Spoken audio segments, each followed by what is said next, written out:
Welcome to Private Asset Management's Week in Review. Today is Thursday afternoon, January 12th.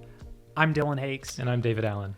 We're bringing this video to you guys a little bit earlier in the week. We're filming on Thursday afternoon so we can get to you guys on Friday morning. If you guys like the new format and the time, go ahead and throw us a like on YouTube or send us an email. Let us know your thoughts on the different time we're trying out. Yeah, the email address is weekinreview@pamgmt.com. Absolutely. David, we had a very strong week for markets this week, one of the better weeks we've seen in quite a while. It seems like the market was getting ahead or leading up to the CPI report that we got this morning. What did we learn on inflation? What did we learn from CPI today? Well, generally that inflation continues to fall, a positive sign for, the fight against high inflation and a positive sign for those looking for, potentially an earlier Fed pivot than what the Fed has been forecasting. From a market reaction perspective, we got the market running up this week. When the print came out, it came pretty in line with consensus, and the markets was a bit mixed, but mostly positive. It seems like that by and large, the market likes what it sees.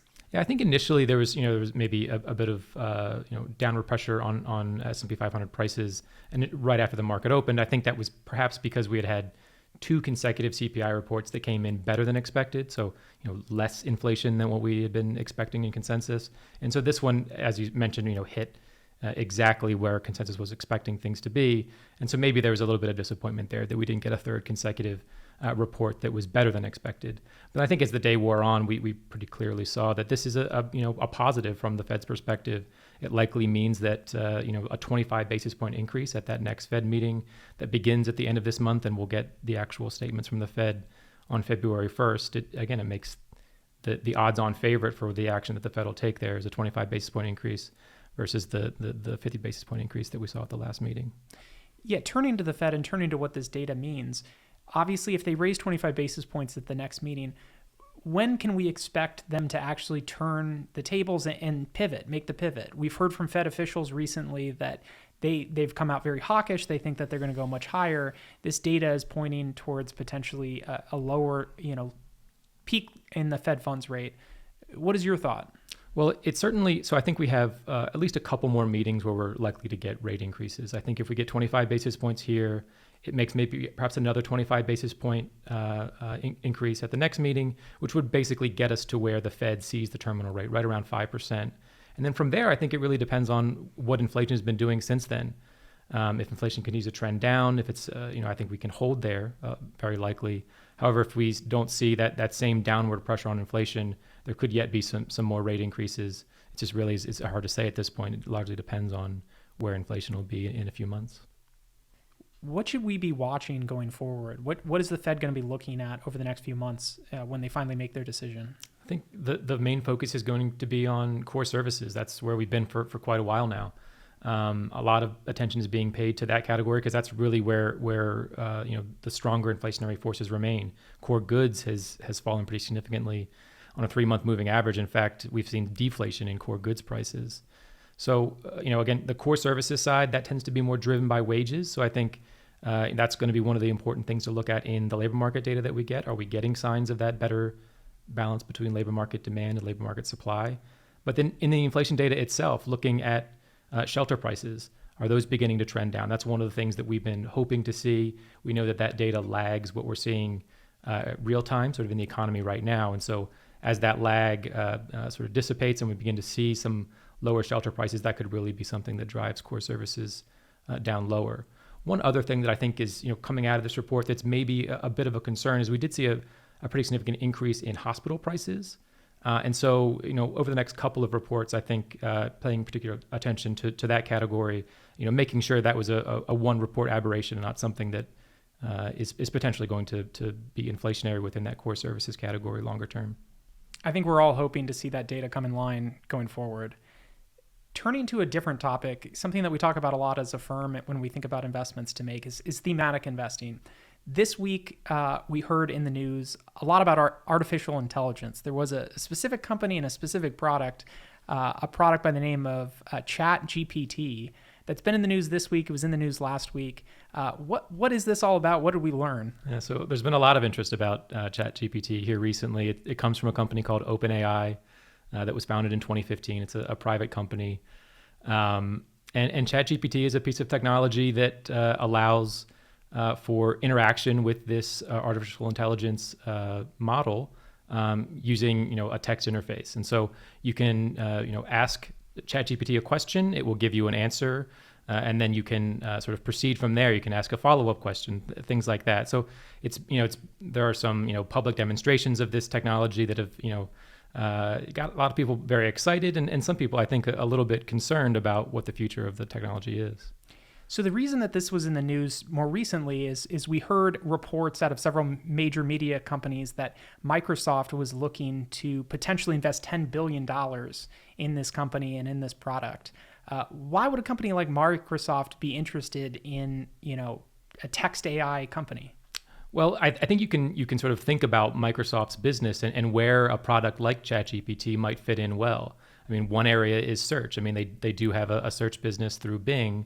And the ability to have a more of an interactive experience with your search engine, I think is attractive to a lot of people, and something that certainly Microsoft would like to integrate into their search platform. Beyond that, I think Office and things like that, using this technology in those products that already exist, that people are very familiar with, that have large user bases.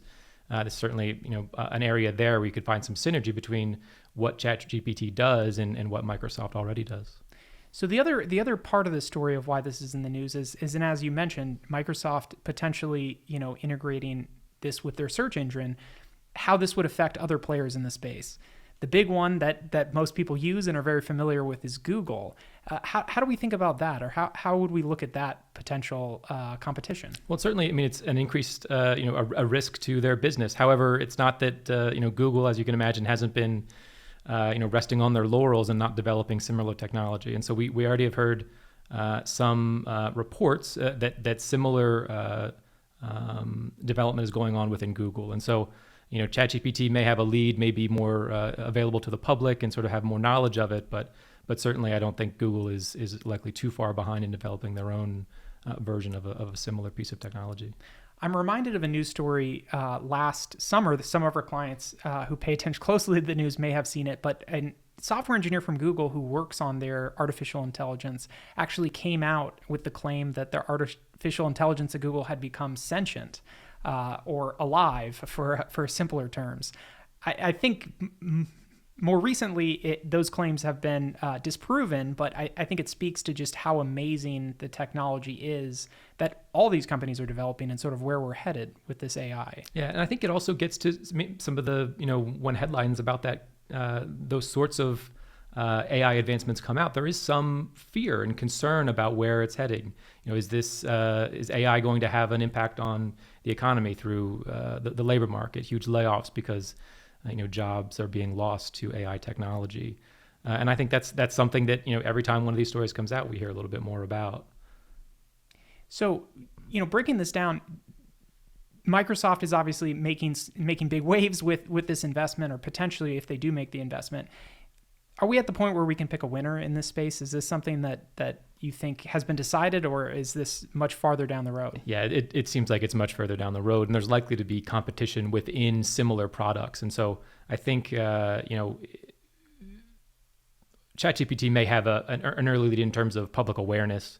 But again, I think it's likely something that's going to take quite a bit longer to decide which service has any real advantage, if they're just a group that has similar capabilities and not really a clear winner emerges in that space. I think it's going to be amazing to see some of the large companies that are obviously making large investments in this space, to see how the technology plays out. I think it has the potential to change the way we do potentially everything. White collar jobs as we know it may change significantly when they have access to these type of tools. So I don't know if we're quite there yet, but certainly when we get there, we may see a very different world from the one we see today. Absolutely. Yeah. It could be a very different work environment in lots of industries as these products and products that are similar to them begin to become publicly available at large scale. Absolutely. Turning back to markets, turning to economic news, what do we have on the agenda for next week? Actually, quite a busy week in terms of economic data over the next several days. So tomorrow we'll have consumer sentiment data, again, continuing to pay a lot of attention there to consumers' inflation expectations. And then next week, a look at retail sales. We did see, that's a category we're checking in with consumers and seeing how they're trending.